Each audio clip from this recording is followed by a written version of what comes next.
One time settlement అంటే ఏమిటి? దీనివల్ల బ్యాంకులు మళ్లీ లోన్ ఇవ్వవా?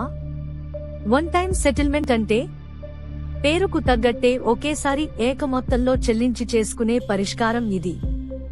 అప్పు తీర్చలేని వాళ్లు, అసలు కంటే వడ్డీ భారం ఎక్కువగా భరించిన వారు, ఇక మా వల్ల కాదు అని చేతులెత్తేసిన వాళ్లు సాధారణంగా వన్ టైం సెటిల్మెంట్ చేసుకోవాలని చూస్తుంటారు. తాత్కాలిక ఊరటనిచ్చే ఈ సెటిల్మెంట్ మన ఆర్థిక మూలాలను, భవిష్యత్ లక్ష్యాలను తీవ్రంగా ప్రభావితం చేస్తుందని చాలా మందికి తెలియదు. దీనివల్ల క్రెడిట్ స్కోర్ ఏకంగా 50 నుంచి 100 పాయింట్లు పడిపోవటమే కాదు, కొన్నేళ్ల పాటు ఇది వారిని పట్టి పీడిస్తుంది. బ్యాంకులు, ఆర్థిక సంస్థలు అసలు ఏమీ రాకపోవడం కన్నా వన్ టైం సెటిల్మెంటో ఎంతో కొంత వచ్చినా మేలే కదా అనే భావనతో వ్యవహరిస్తాయి. ఉదాహరణకు, ఓ క్రెడిట్ కార్డ్ హోల్డర్ అసలు 1,50,000 వడ్డీ కింద 3 లక్షలు కట్టాలని అనుకుందాం. రుణగ్రహీత చేతులెత్తేస్తే కనీసం అసలు, దానిపైన ఎంతో కొంత వడ్డీని రాబట్టుకునే విధంగా బ్యాంకులు వ్యవహరిస్తాయి. చివరకు ఏ 1,00,000 వచ్చినా చాలనుకుని అక్కడితో డీల్ క్లోజ్ చేసేస్తాయి. ఆర్బీఐ నిబంధనల ప్రకారం 90 రోజుల పాటు అప్పు కట్టకపోతే ఎన్పీఏ, మొండి బకాయి గా మారిపోతుంది. 180 రోజులు దాటితే రైట్ ఆఫ్ చేయాల్సి ఉంటుంది. ఈ నేపథ్యంలో రైట్ ఆఫ్ చేయకుండా ఎంతో కొంత సెటిల్ చేసుకుంటాయి బ్యాంకులు. ఇలా సెటిల్ చేసుకున్న లోన్ల సమాచారాన్ని క్రెడిట్ బ్యూరో సంస్థలకు చేరవేస్తాయి.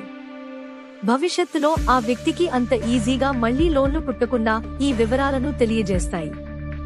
సాధారణంగా మనం ఏదైనా లోన్ అకౌంట్ క్లోజ్ చేసినప్పుడు బ్యాంకులు, ఆర్థిక సంస్థలు క్లోజ్డ్ అనే పేరుతో నో అబ్జెక్షన్ సర్టిఫికేట్ ఇస్తాయి. కానీ వన్ టైం సెటిల్ చేసుకుంటే సెటిల్డ్, పార్షియల్లీ సెటిల్డ్ పేరుతో మన సిబిల్ రికార్డ్స్ లో ఉండిపోతుంది. వన్ టైం సెటిల్మెంటో నష్టాలు, వన్ టైం సెటిల్మెంటో సిబిల్ స్కోర్ పై తీవ్ర ప్రభావం ఉంటుంది. కేసును బట్టి కనిష్టంగా 20 పాయింట్ల నుంచి గరిష్టంగా 100 పాయింట్ల వరకు క్రెడిట్ స్కోర్ తగ్గుతుంది. లోన్ ఎన్నిసార్లు డిఫాల్ట్ అయ్యారు అనే దానిపై క్రెడిట్ స్కోరు నష్టం ఆధారపడి ఉంటుంది. ఈ సెటిల్ స్టేటస్ మన సిబిల్ రిపోర్ట్ లో కొన్నేళ్ల పాటు ఉంటుంది. ఈ సమయంలో లోన్స్ రావడం అసంభవమేమీ కాదు, కానీ సులభంగా రావు. ఎందుకంటే మీకు ఆర్థిక స్థిరత్వం లేదని సంస్థలు అర్థం చేసుకుంటాయి. కొత్తగా లోన్ ఇచ్చేందుకు ధైర్యం చేయవు. అందుకే మనం ఎదుగుతున్న క్రమంలో చిన్న వయసులో లోన్ను సెటిల్ చేసుకుంటే భవిష్యత్పై చాలా ప్రభావం ఉంటుంది. కీలకమైన టైంలో హోమ్ లోన్, వెహికల్ లోన్ వంటివి రాకపోతే ఇబ్బందుల్లో పడాల్సి వస్తుంది. కొత్తగా క్రెడిట్ కార్డులు పొందే అవకాశం తగ్గిపోతుంది. తాత్కాలిక ఉపశమనమైతే ఈ ఏకకాల పరిష్కారంతో అసలు, వడ్డీతో కలిపి విపరీతమైన ఆర్థిక భారాన్ని మోయకుండా తాత్కాలిక ఉపశమనం పొందొచ్చు. బాకీ పడిన మొత్తంలో కొంత శాతాన్ని ఒకేసారి చెల్లించి ఆ భారాన్ని దింపేసుకోవచ్చు. సెటిల్ చేసుకున్న 2-3 ఏళ్లు దీని ఎఫెక్ట్ ఎక్కువగా ఉంటుంది. తర్వాత ఈ ప్రభావం కాస్త తగ్గుతుంది. అయితే మీరు ఈ లోపు మళ్లీ ఇతర సంస్థల దగ్గర ఎలాంటి డిఫాల్ట్స్ లేకుండా చూసుకోవాలి. క్రెడిట్ కార్డు చెల్లింపులు, ఈఎంఐలు వంటివి నిర్ణీత సమయంలో చెల్లించాలి. క్రెడిట్ యూటిలైజేషన్ 30% లోపే ఉంచుకోవాలి. అన్సెక్యూర్డ్ లోన్స్ కు ఎంత దూరంగా ఉంటే అంత మంచిది. క్రమంగా క్రెడిట్ హిస్టరీని మెరుగుపరుచుకుంటే చేసుకుంటే సిబిల్ కూడా మెరుగవుతుంది. అప్పుడు లోన్లకు వెళ్లేందుకు మార్గం ఉంటుంది. కానీ సెటిల్మెంట్ అనేది మన ఆర్థిక క్రమశిక్షణపై ఎప్పటికైనా ఓ మచ్చ లాంటిదే. వన్ టైం సెటిల్మెంట్ కు వెళ్లే ముందు 3 ప్రక్రియలను అనుసరించాలి. సెటిల్మెంట్ కు ముందు, వన్ టైం సెటిల్మెంట్ కు వెళ్లే ముందు ఇతర ప్రత్యామ్నాయాలు ఏమైనా ఉన్నాయోమో తప్పక చెక్ చేయండి.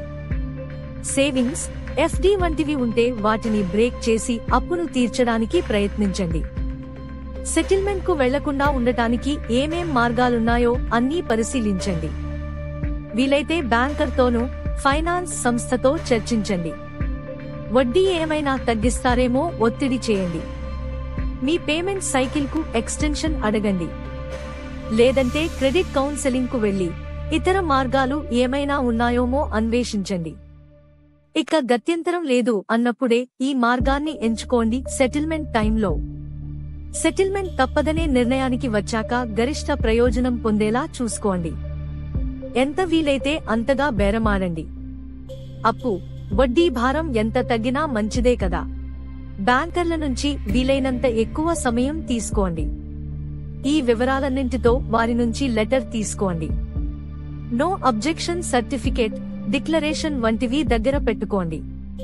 రేపు మళ్లీ ఏదైనా చట్టపరమైన సమస్యలు వచ్చినప్పుడు లేదా క్రెడిట్ బ్యూరోల దగ్గరికి వెళ్లినప్పుడు మీ దగ్గర కూడా ఆధారాలు ఉండాలనే సంగతి గుర్తుంచుకోండి. సెటిల్మెంట్ తర్వాత ఇది మీకు సంధికాలం వంటిది.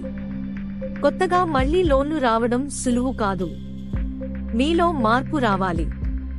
ఆర్థిక క్రమశిక్షణ పాటించాలి. క్రెడిట్ కార్డు వాడకాన్ని చివరి అవకాశంగా మాత్రమే చూడండి. ఏదైనా అత్యవసర పరిస్థితులు వచ్చినప్పుడు personal loan, gold loan, mortgage loan వంటివి చూడండి. క్రెడిట్ యూటిలైజేషన్ ఎంత వీలైతే అంత తక్కువగా ఉంచుకోండి. ఏ అప్పు తీసుకున్నా ఈఎంఐని క్రమం తప్పకుండా కట్టండి. క్రెడిట్ కార్డులకు మాత్రమే కాదు, ఏ రుణానికైనా వన్ టైం సెటిల్మెంట్ పద్ధతి ఉంటుంది. కాకపోతే అన్సెక్యూర్డ్ లోన్స్ లో రుణగ్రహీతకు కొంత వెసులుబాటు ఉంటుంది. Gold loan, housing loan, vehicle loan లాంటివి అయితే బ్యాంకు వాళ్లు ఆస్తులు జప్తు చేసి తమకు రావాల్సింది తీసుకుంటారు. కాబట్టి అక్కడ పరిస్థితి వేరు. లోన్ తీసుకుని కట్టకుండా ఎగ్గొట్టి ఇలాంటి సెటిల్మెంట్ చేసుకుంటే మొదటికే మోసం వస్తుంది. అలా కాకుండా నిజంగానే పరిస్థితులు బాగోలేక వేరే మార్గం లేకపోతే బ్యాంకర్లు కూడా కాస్త కనికరిస్తారని, సాయం చేసేందుకు చూస్తారని గమనించండి. గమనిక: ఇది అవగాహన కోసం మాత్రమే. నిర్ణయం తీసుకునే ముందు ఆర్థిక నిపుణులను సంప్రదించండి.